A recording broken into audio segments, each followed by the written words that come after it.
Vous savez que, comme d'habitude, à chaque problème, il y a toujours une opportunité d'affaires. Et c'est la raison pour laquelle je suis là. Dès que je repère un problème, je trouve en ça une opportunité business. Donc, dans cette vidéo, je vais partager avec vous 2 idées business recherchées en Afrique qui sont vraiment négligées. Des idées business sur lesquelles vous pouvez vous lancer avec un capital moyen et devenir financièrement indépendant grâce à la stratégie que je vais partager avec vous à la fin de cette vidéo. Donc, si cette vidéo t'intéresse, reste jusqu'à la fin et on se prend après le jingle.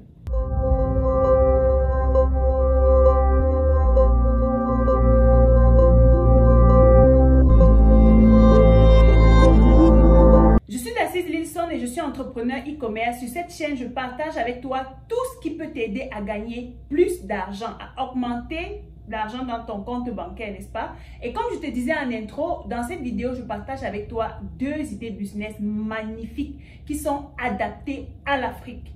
Avant de vous présenter cette idée business, je vais vous raconter une petite histoire. Depuis que je suis en Afrique, j'ai fait un constat.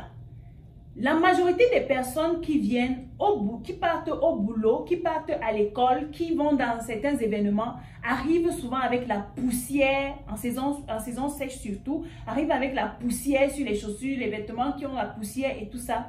Certaines personnes pendant la saison pluvieuse arrivent avec la boue. Et c'est quelque chose que les Chinois ont très vite compris et ils ont rapidement trouvé une solution. Lorsque j'étais en Chine, pendant les saisons pluvieuses surtout, on avait un petit outil pour protéger nos chaussures contre la boue. Lorsqu'on allait dans les endroits où il y a un peu de boue. C'est vrai qu'en Chine, il n'y a pas ce problème-là. Mais quand il pleut, lorsque tu marches sous la pluie, les gouttes de pluie remontent sur tes chaussures et ce n'est pas agréable. Lorsque tu arrives où tu vas, tu constates que ta chaussure est sale. Et c'est le même problème que j'ai repéré ici. Les personnes qui viennent des quartiers difficiles où il n'y a pas de goudron arrivent au boulot avec les chaussures sales. Et vraiment, ça, c'est pas bien. Pour cela, je vais vous présenter cet outil. C'est un produit qui peut se vendre, qui peut très bien se vendre en Afrique. Il s'agit des protèges chaussures. Vous voyez, ça a la forme d'une chaussure. Que ce soit en saison sèche, que ce soit en saison pluvieuse, l'objectif est de protéger votre chaussure. Il y en a parmi vous, vous avez des chaussures blanches, mais vous vivez dans les quartiers difficiles. Il y en a parmi vous, vous savez, vous ne vivez pas dans les quartiers difficiles, mais vous savez qu'il y a des gens autour de vous qui vivent dans les quartiers difficiles et qui arrivent toujours sales au bureau. Dans les quartiers poussiéreux, les quartiers non goudronnés, les quartiers où vraiment il n'y a pas de goudron. Voici un business dans lequel vous pouvez vous lancer. Vous leur proposez ce genre de produit. Vous voyez ça, la forme d'une chaussure, le bas est solide. Moi, personnellement, je suis venue au Cameroun avec mes 5 paires et voici une des paires. Donc, lorsqu'il pleut ou lorsque je vais dans un endroit où il y a la poussière, je vais mettre ma petite botte en plastique ou en silicone et je serai protégée. L'avantage, c'est que ça ne pèse pas et ce n'est pas encombrant. Donc, quand j'arrive où je vais et que j'ai fini de salir avec la poussière, qu'est-ce que je fais? Je replie tout simplement et je remets dans son plastique et je lance dans mon sac. Vous voyez, c'est pas gros, c'est pas encombrant.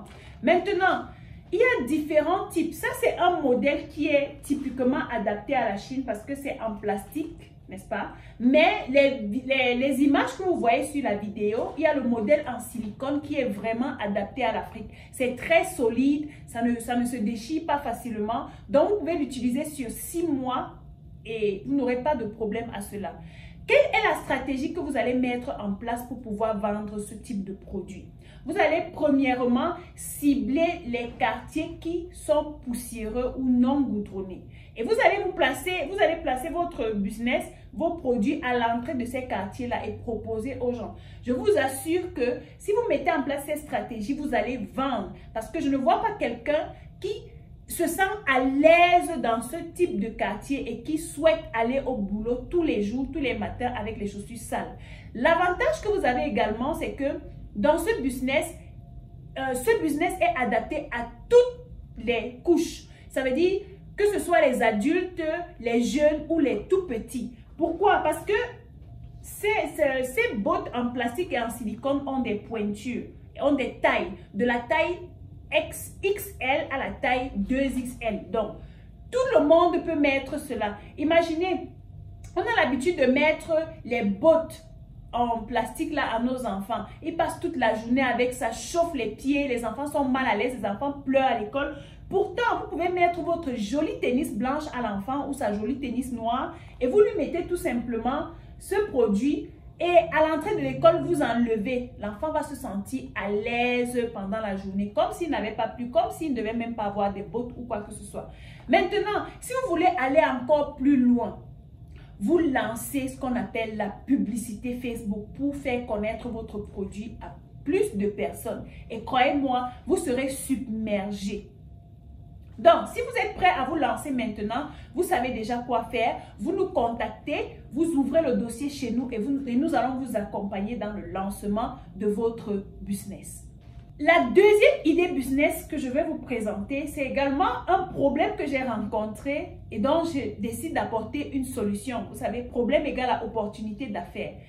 Alors, j'arrive en Afrique et consciente du fait qu'un entrepreneur n'a pas le temps de faire la lessive, de faire la vaisselle et tout ça, je me rends donc dans un pressing pour déposer mes vêtements et on me dit repasser après 3 jours, après une semaine. Pourtant, parmi ces vêtements, il y a des vêtements que je souhaite porter le lendemain. Et le délai de livraison qu'on me donne est très long. Et je me dis, comment est-ce que je peux faire pour pallier à ce problème-là? Et là, je me rappelle de comment je fais en Chine avec les vêtements.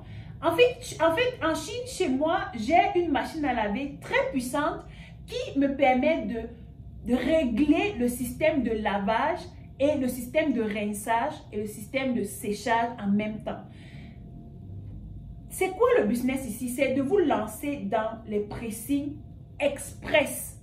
Ça veut dire que vous vous procurez ces machines à laver qui lavent, qui rincent et qui sèchent en même temps.